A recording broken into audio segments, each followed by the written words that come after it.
നമസ്കാരം. മലയാളി വാർത്ത ഇൻഡപ്തിലേക്ക് സ്വാഗതം. അതിർത്തി സംസ്ഥാനങ്ങളിൽ നാളെ വമ്പൻ ശക്തികൾ ഇറങ്ങും. എങ്ങനെയാണ് ഒരു യുദ്ധത്തെ നേരിടേണ്ടതെന്ന് ഒന്നടങ്കം എല്ലാവരും അറിയും. പാകിസ്ഥാനെതിരെ ഇന്ത്യയിലെ ജനങ്ങൾ, ഇന്ത്യയിലെ പൗരന്മാർ ഒന്നിച്ചിറങ്ങി യുദ്ധം ചെയ്യും. അജിത് ഡോവൽ എന്ന ഒറ്റയാൾ കളത്തിലുണ്ട് എന്ന് പാകിസ്ഥാൻ മറന്നിരിക്കുന്നു. പാകിസ്ഥാൻ മറന്ന പല കാര്യങ്ങളും ഓർമ്മിക്കാൻ ഇന്ത്യ നാളെ ഇറങ്ങുകയാണ്. പ്രധാനമായും അതിർത്തി സംസ്ഥാനങ്ങളിൽ നാളെ മോക്ക് ഡ്രിൽ സംഘടിപ്പിക്കുന്നുണ്ട്. മോക്ക് ഡ്രില്ലിന്റെ പ്രധാന ഉത്തരവാദിത്വം അല്ലെങ്കിൽ പ്രധാന കാര്യമെന്ന് പറയുന്നത് ഒരു അടിയന്തര സാഹചര്യം, ഒരു യുദ്ധ സാഹചര്യം ഉണ്ടായാൽ എങ്ങനെയാണ് നമ്മൾ സാധാരണക്കാരായ ജനങ്ങൾ, എങ്ങനെയാണ് പൗരന്മാർ പ്രതികരിക്കേണ്ടത് എന്നുള്ള കാര്യങ്ങൾ, അതിനുള്ള ഒരു വിശദമായ ഒരു പഠനം അല്ലെങ്കിൽ ഒരു അവയർനെസ് എല്ലാവർക്കും നൽകുമെന്ന് വ്യക്തമായിരിക്കുകയാണ്.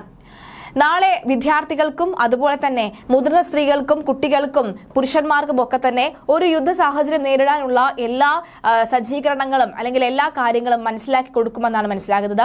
മാത്രമല്ല, വ്യോമാക്രമണം ഉണ്ടാകുമ്പോൾ പ്രവർത്തിക്കേണ്ട മുന്നറിയിപ്പ് നൽകുന്ന സൈറനുകളെ അതിന്റെ കാര്യക്ഷമത പരിശോധിക്കും. മറ്റൊന്ന്, നാളെ നടക്കാൻ പോകുന്നത് മോക്ക് ഡ്രില്ലുകളാണ്. അതുപോലെ തന്നെ ബ്ലാക്ക് ഔട്ട് നടത്തും. ബ്ലാക്ക് ഔട്ട് എന്ന് പറയുന്നത് ലൈറ്റ് അടച്ച് എല്ലായിടത്തെയും വെളിച്ചം അടച്ചതിന് ശേഷം വെളിച്ചം കെടുത്തിക്കൊണ്ട് ഉള്ള ഒരു നടപടിക്രമമാണ്. എന്തിനാണ് ബ്ലാക്ക് ഔട്ട് നടത്തുന്നത് എന്ന് ചോദിച്ചു കഴിഞ്ഞാൽ മിസൈലുകളുടെ ദിശ തെറ്റാനായിട്ടാണ്. ശത്രു രാജ്യങ്ങളിൽ നിന്ന് മിസൈൽ വരുന്നത് ഒരുപക്ഷെ ഉണ്ടാകുമ്പോൾ ജനസംഖ്യ അല്ലെങ്കിൽ ജനസാന്ദ്രത ഇവിടെയാണ് എന്ന് മനസ്സിലാക്കി മിസൈലുകൾ അവിടേക്ക് അയക്കാനുള്ള സാധ്യതയുണ്ട്.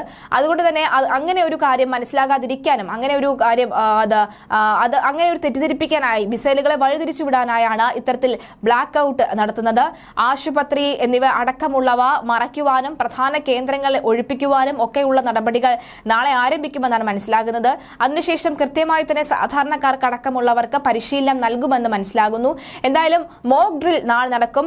സംസ്ഥാനത്ത് നാളെയാണ് ഈ മോക്ക് ഡ്രിൽ നടക്കുക. ഭീമമായ ശബ്ദമൊക്കെ തന്നെ കേൾക്കും. മിസൈലുകൾ വരുമ്പോൾ ഭീമമായ ശബ്ദമൊക്കെ കേൾക്കും. നമ്മൾ ഇക്കാര്യം മറ്റ് രാജ്യങ്ങളിലെ ഇസ്രായേലും ഹമാസും തമ്മിലൊരു യുദ്ധം നടന്നപ്പോൾ നമ്മൾ അറിയാൻ സാധിച്ചു.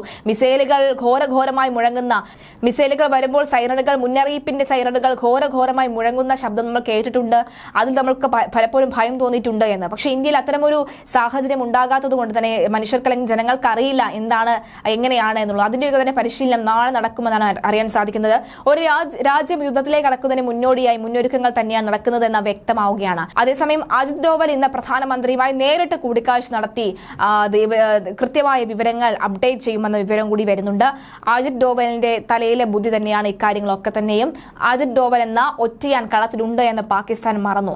അതിർത്തിയിൽ പ്രകോപനം സൃഷ്ടിക്കുന്ന പാകിസ്ഥാൻ സൈന്യത്തിനുള്ള മുന്നറിയിപ്പാണ് ഇത്.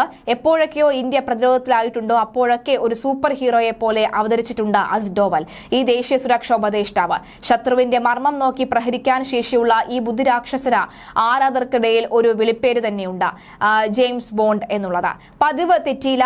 ഇത്തവണയും പ്രധാനമന്ത്രി നരേന്ദ്രമോദി അജിത് ഡോവലിനെ കളത്തിൽ ഇറക്കിയിരിക്കുകയാണ്.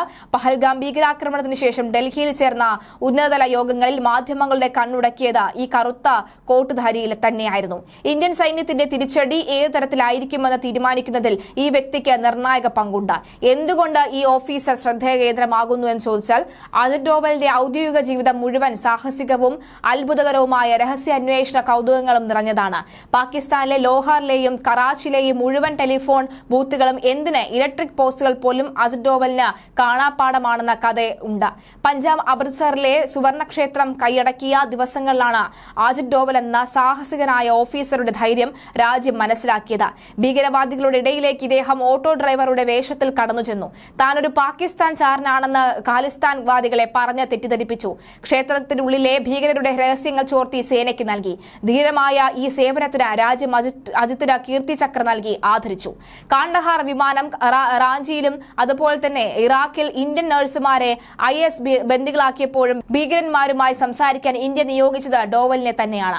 2016 ഉറി ഭീകരാക്രമണത്തിന് ഉചിതമായ മറുപടി നൽകാൻ പ്രധാനമന്ത്രി ഡോവലിനെയാണ് ദൌത്യം ഏൽപ്പിച്ചത്.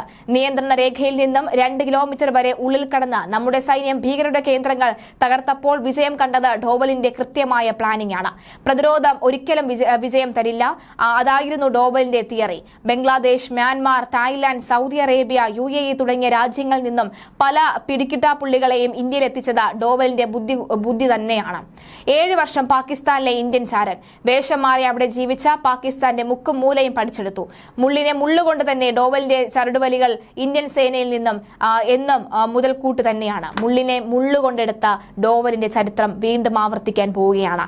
ഇന്ത്യയുടെ അഭിമാനമായ അജിത് ഡോവലിന്റെ കരിയറിന്റെ തുടക്കം നമ്മുടെ സ്വന്തം തലശ്ശേരിയിൽ നിന്നാണ്. ഉത്തരാഖണ്ഡിൽ ജനനം. 1968 IPS ലഭിച്ചു. IPS ആയി കേരള പോലീസ് സേവനം ചെയ്തിരുന്നതിനിടയിലാണ് 1971 തലശ്ശേരിയിലെ 2 വിഭാഗങ്ങൾക്കിടയിൽ കലാപം പൊട്ടിപ്പുറപ്പെടുന്നത്.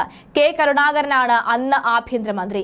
കേരള പോലീസിലെ ഏറ്റവും ജൂനിയർ IPS ഉദ്യോഗസ്ഥനായിരുന്ന അജിത് ഡോവലിനെയാണ് കരുണാകരൻ തലശ്ശേരിയിലേക്ക് നിയോഗിച്ചത്. കരുണാകരൻ നൽകിയ ആ കൈനീട്ടം പിഴച്ചില്ല. അന്ന് ഡോവലിന്റെ പ്രായം 26. ഇന്ന് 80-ാം വയസ്സിൽ ഇതേ അജിത് ഡോവലിനെ തന്നെയാണ് പ്രധാനമന്ത്രി നരേന്ദ്രമോദിയും ആശ്രയിക്കുന്നത്.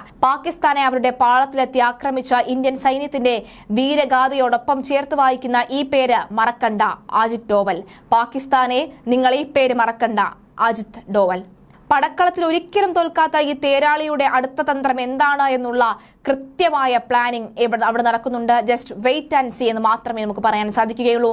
നാളെ ഇന്ത്യൻ രാജ്യത്തിലെ അതിർത്തി സംസ്ഥാനങ്ങളിലെ ജനങ്ങൾ യുദ്ധം നേരിടാൻ സജ്ജമാകും.